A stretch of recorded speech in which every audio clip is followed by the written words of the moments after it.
Well, today, because of crystal ball, it's sort of raining outside, but it's not. So I promised my wife I would change her the lights over our labs in our master bedroom. They're from 1995, and she doesn't like the look of them. So I said, okay, whatever.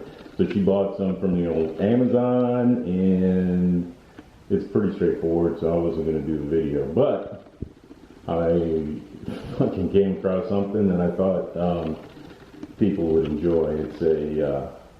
It's special. So it's been up there for 25 years, so I don't think it's gonna hurt us. But I don't think it's per code. So let me show you what I found when I got up there and took the other light fixture off.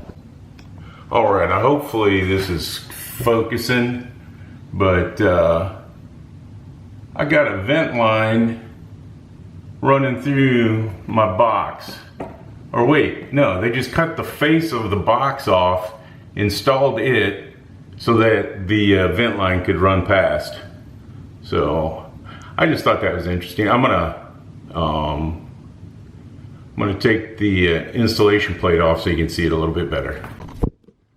All right, well there it is for the whole world to see.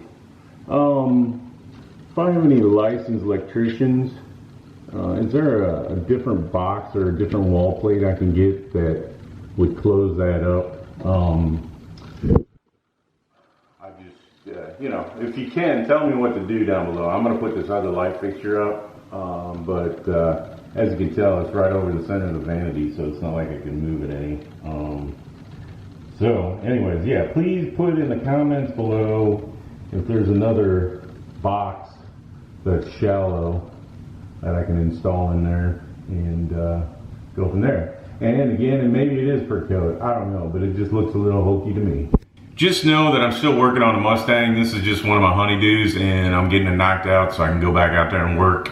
I should have a video up sometime this week of the continuation of the work on the radiator support. So as always, please like, please share, please subscribe, do whatever you're gonna do, but I appreciate all the support. So have a great weekend.